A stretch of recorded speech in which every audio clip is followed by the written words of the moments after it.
Salamat mga idol, welcome back dito sa ating YouTube channel. Dito tayo sa ating tambayan. Maputi ng aking mga balbas. Nagbabasa ako ng mga comment. Comment to sa isang grupo ng Facebook. Sabi ko naman sa inyo, hindi naman ako hindi na ako palagi ang nagko-comment dito. Hindi na ako active. Pero palagian pa rin ako nagbabasa. Ng mga reaction, ng mga kwentuhan dito, pero hindi na ako nagsasagot. Lang mga idol, tulad nung ginamit kong title dito sa topic natin. Kasi habang nagbabasa ako dito sa grupo, yan, acidity, GERD, LPR, acid reflux, etc. Natural Solution Philippines.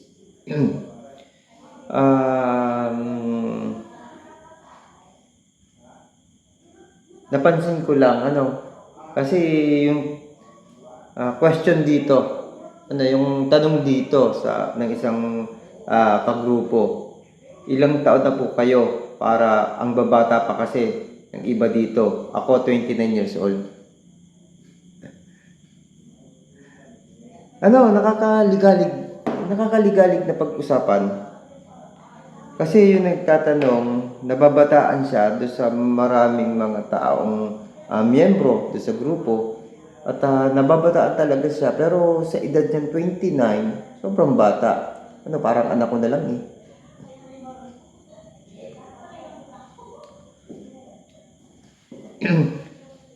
Active siguro to. Hindi ko shout out nga natin to. Baka sakaling mapadaan sa YouTube channel ko at mapanood niya to. Sino ba to?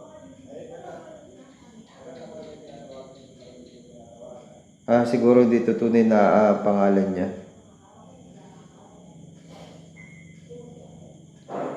Ito, ano na yun? Labarosam Nanso Alimbug. Alimmug.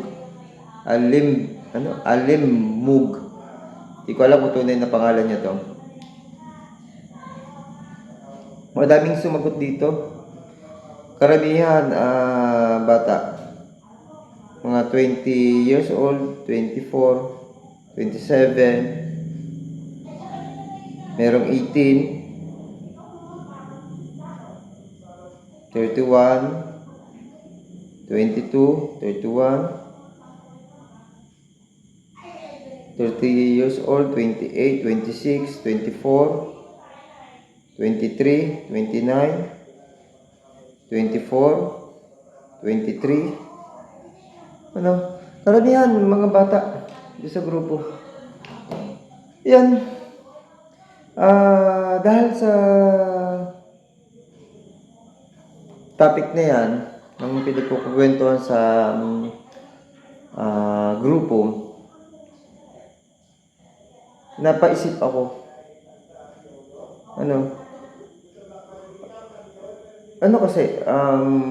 Naalala ko nung nagpapacheck up ako, nagsimula din ako sa bata, 18 years old, 15 years old. Nung 15 years old, sabi ko naman sa inyo na nalimutan ko yung lifestyle ko. Ang sakit na to talaga, lifestyle. Pinaggagalingan. Kaya nga tinatawag itong lifestyle disease. Di ba?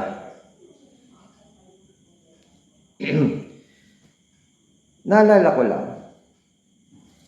yung panahon na nagpapacheck up ako sa doktor. Sa labat ito mga idol. Kasi ngayon nagtsatsa at saka sa labat ako. Kaninang umaga, luyang dilaw. Kailangan mag-cleansing.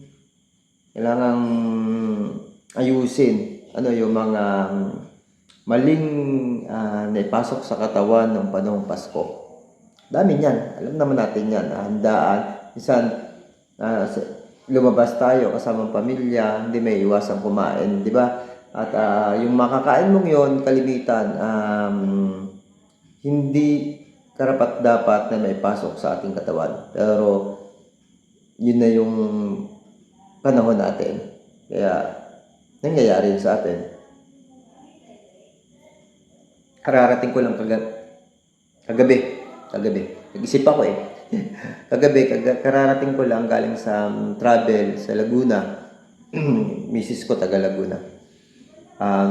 Nag-Christmas kami doon. Shoutout sa malakas na ulan at talagang bumaha sa Laguna. Bumaha doon sa lugar ng asawa ko sa Santa Cruz, Laguna noong 25. Walang humpay na pagod yung biyahe from Mindoro. Talaga naman pagdaan sa dagat, sobrang lakas. Sobrang lakas, pero nung pabalik naman, payapa na yung dagat, pero sobrang dami ng pasahero. Almost 12 hours kami nagbiyahe. Papunta dun sa Laguna. Pagbalik ko ganun din. Kala ko maaga, nagahan ko nang akala ko kakunti naman yung pasahero. Hindi naman ganun kadami dahil balikan ng Manila. Pero hindi, stranded din kami sa pier. Ilang oras. Kwento ko lang to kasi para mabuo yung topic ko na ginagawa. Sobrang pagod yung gusto kong iparating. Sobrang pagod at the same time sobrang stress ng stomach kasi dahil doon sa mga pagkain na napalagay yung bago at kapaskuhan at pagkatapos ng Pasko. Yung handaan, sobrang loaded, ang daming iba't ibang pagkain na talaga namang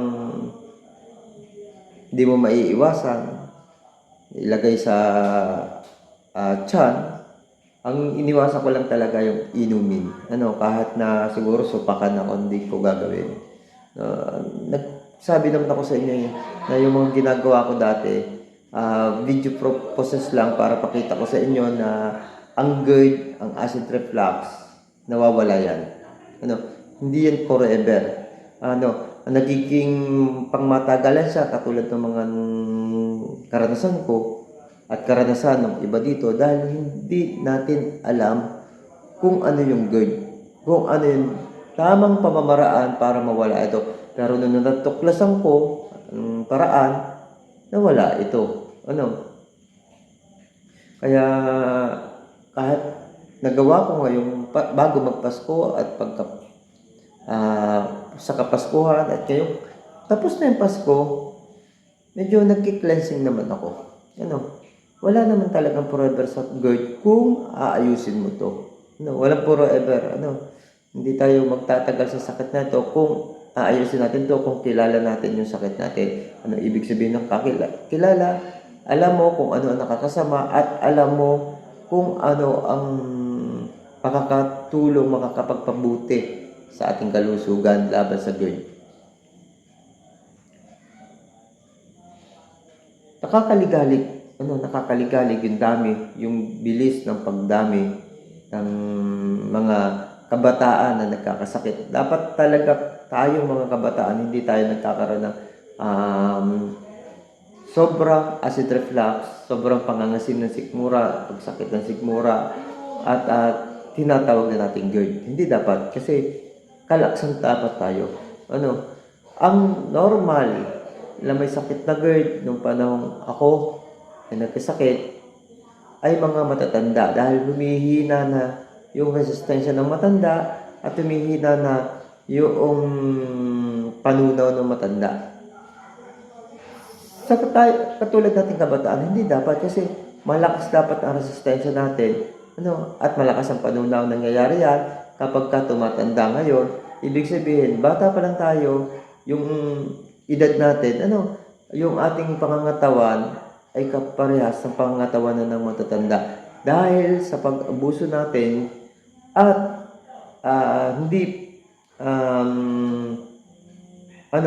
pag-abuso natin sa mga kinakain natin at kakulangan sa kaalaman tungkol sa tamang nutrition na dapat ilagay natin sa ating katawan.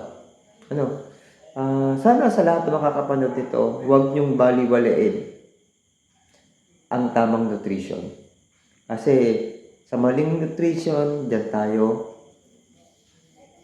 magkakaproblema. Hindi lang GERD ang pinag-uusapan.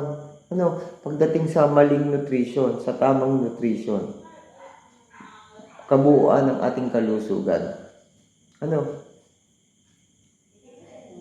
Isang aral to, ang aking natuklasan sa aking sarili. Ang aking natutunan sa aking sarili. Isang aral ito para imulat ko ang aking pamilya, ang aking mga anak sa tamang nutrition. Sana kayo ganun din. Sana kayo maintindihan nyo din na yung mga nangyayari sa inyo, yung mga nararanasan nyo ay dala o dahilan sa maling nutrition na pumapasok sa iyong katawan. Sabi ko nga sa inyo, hindi na natin maiiwasan ang pagpupuyat, dala ng trabaho yan. Ang stress, kasi dala ng trabaho yan. Pero marami tayong maiiwasan, tulad ng pagkain, tulad ng mga inumin. Yun lang mga idol, sana sa darating na New Year, kung mapasobra na naman tayo sa kain, ugaliin nating mag-cleansing. Mag-cleansing, tapos hayaan natin na ang kainin muna natin, para maibalik ang nasirang resistensya ng dumaan na holiday, Pasko at saka Bagong Taon.